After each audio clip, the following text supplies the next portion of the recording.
अस्सलाम वालेकुम नाज़रीन, TCN ब्रॉडकास्ट के साथ मैं हूँ आपकी मेज़बान शाबिंदा फरज़ीन। नाज़रीन, पाकिस्तान में औरत मार्च जो हर साल 8 मार्च को आलमी यौम ख़वातीन के मौके पर मुनक़्क़िद होता है, 2018 में एक नुमाया समाजी और सियासी तहरीक के तौर पर उभरा है। इस मार्च का मकसद ख़वातीन के हकूक़, सनफ़ी मसावात और मुआशरती नाइंसाफ़ियों के खिलाफ आवाज़ उठाना है।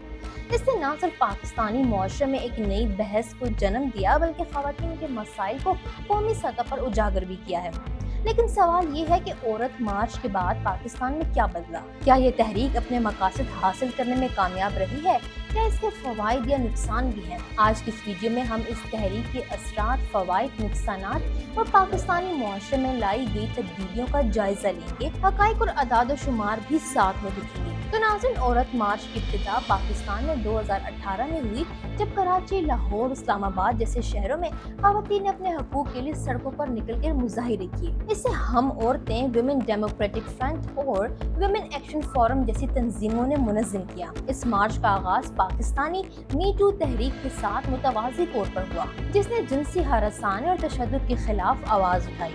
मार्च के शुरका ने प्ले कार्ड्स उठाए, जिन पर नारे जैसे कि मेरा जिस्म मेरी मर्जी, अपना खाना खुद गर्म करो और घर का काम सबका काम लिखे हुए थे। ये नारे ख़वातीन की खुद मुख्तारी, घरेलू तशद्दुद के खात्मे और मुआशी मसवात के मुतालबात की अक्कासी करते थे। लेकिन इन नारों ने मुआशरे में एक बड़ी बहस छेड़ दी। कुछ लोगों ने इन्हें पाकिस्तानी इक़्तिदार के खिलाफ समझा, जबकि कुछ ने इन्हें ख़वातीन की आज़ादी की अलामत करार दिया। औरत मार्च के असरात को समझने के लिए सबसे पहले इसके फ़वाइद पर बात करते हैं। सबसे बड़ा फ़ायदा ये कि इस तहरीक ने ख़वातीन के मसाइल को कौमी डिस्कोर्स का हिस्सा बनाया। इससे पहले ख़वातीन के हकूक़ के बारे में बातचीत ज़्यादातर NGOs या छोटे समाजी ग्रुहों तक महदूद थी। औरत मार्च ने इन मसाइल को अवामी फोरम पर लाया। मिसाल के तौर पर human rights commission of Pakistan के मुताबिक पाकिस्तान में हर साल 1000 से ज़ायद ख़वातीन गैरत के नाम पर कत्ल होती हैं और 32% ख़वातीन घरेलू तशद्दुद का शिकार होती हैं। औरत मार्च ने इन अदाद शुमार को उजागर किया और इन पर बात करने की ज़रूरत पर जोर दिया। इसके नतीजे में मीडिया, सोशल मीडिया और हत्ता के पार्लियामेंट में भी ख़वातीन के हकूक़ पर बहस शुरू हो गई। इसका दूसरा बड़ा फ़ायदा ये है कि औरत मार्च ने ख़वातीन को अपने हकूक़ के लिए आवाज़ उठाने का हौसला दिया।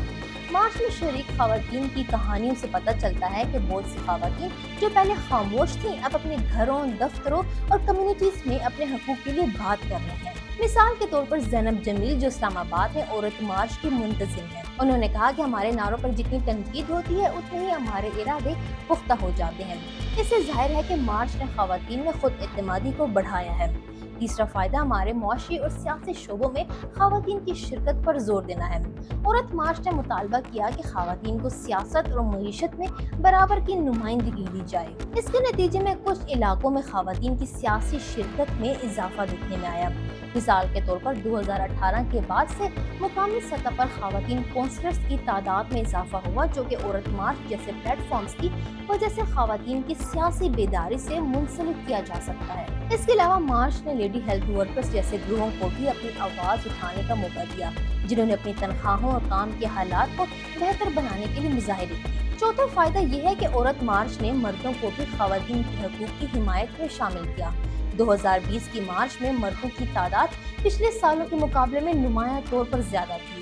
ये मर्द अपनी बेटियों, बहनों और बीवियों के साथ मार्च में शरीक हुए, जो कि पाकिस्तानी मुआशरे में एक बड़ी तब्दीली की निशानदेही करता है। एक शरीक मर्द ने BBC को बताया कि अगर मैं किसी लड़की के साथ बाहर जाऊं तो मेरी किरदार कशी नहीं होती, लेकिन एक लड़की को तानों का सामना करना पड़ता है, इसलिए मैं मुआशरे में शरीक हूँ ताकि ये फर्क खत्म हो।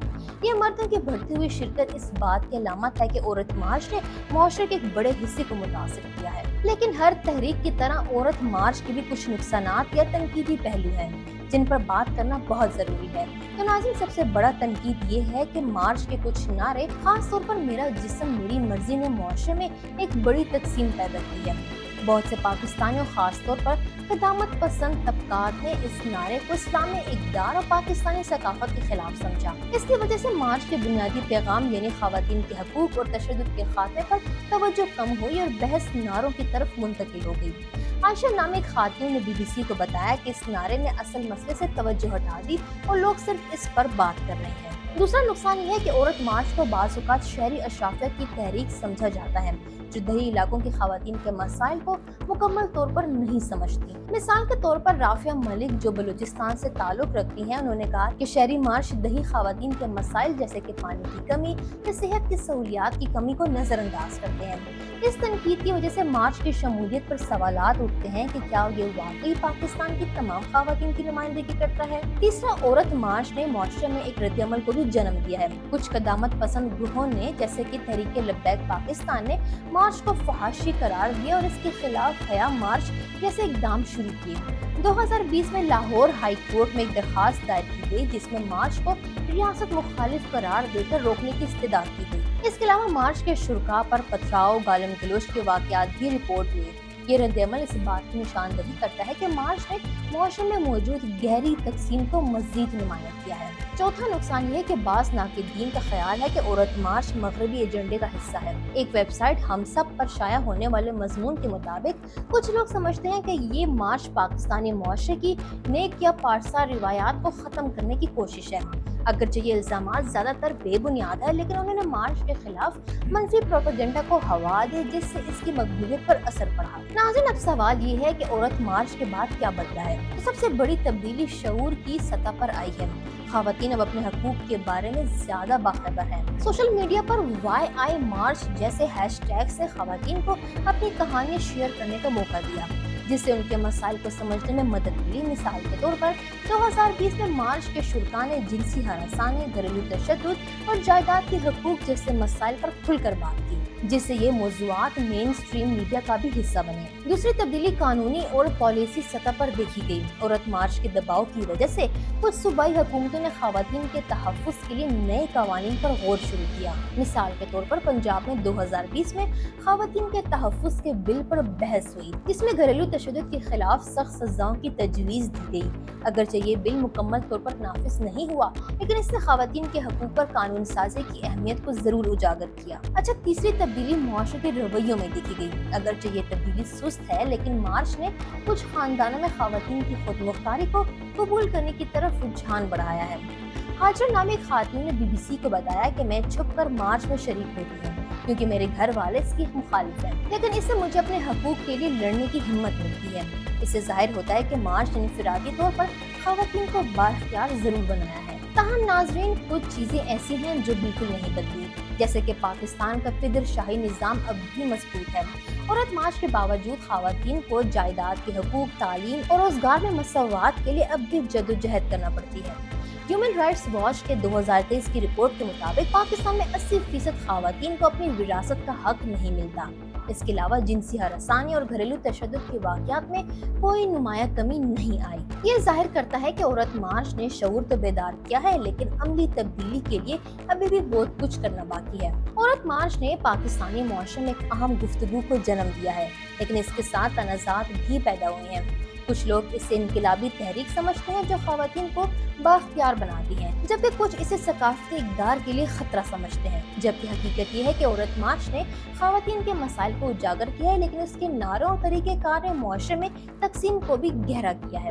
اس کے فوائد میں شعور کی بیداری، خواتین کی خود مختاری اور قانونی بحث کا آغاز شامل ہے، جبکہ نقصانات میں معاشرتی رد عمل، تنقید اور اصل مسئلے سے توجہ ہٹانا شامل ہے۔ ناظرین، آخر میں یہ کہ عورت مارچ ایک جاری جدوجہد کا حصہ ہے۔ یہ تحریک پاکستان جیسے فدر شاہی معاشرے میں خواتین کے لیے ایک اہم پلیٹ فارم بن چکی ہے، لیکن اس کے اثرات مکمل طور پر سمجھنے کے لیے وقت درکار ہے۔ اگر اس تحریک کو اپنے مقاصد حاصل کرنے ہیں تو اسے دیہی خواتین کے مسائل کو شامل کرنے، نعروں کو زیادہ جامع بنانے اور معاشرتی مکالمے کو فروغ دینے پر توجہ دینی ہوگی۔ عورت مارچ نے پاکستانی معاشرے میں ایک اہم تبدیلی کا آغاز کیا ہے، لیکن یہ سفر ابھی جاری رہے گا۔ ناظرین، آپ کیا سوچتے ہیں اس عورت مارچ کے حوالے سے؟ اپنی قیمتی رائے سے نیچے کامنٹس میں ضرور آگاہ کیجیے، اور اگر آپ کو آج کا یہ ویڈیو پسند آیا ہو تو اس کو لائک اور شیئر کرنا نہ بھولیں۔ ہمیں فالو کریں سوشل میڈیا پر اور وزٹ کریں ہماری ویب سائٹ گاؤں نیوز، ہر لمحہ ہر خبر آپ کے ساتھ۔ دیکھتے رہیے گاؤں نیوز، نیوز دیٹ میٹرز۔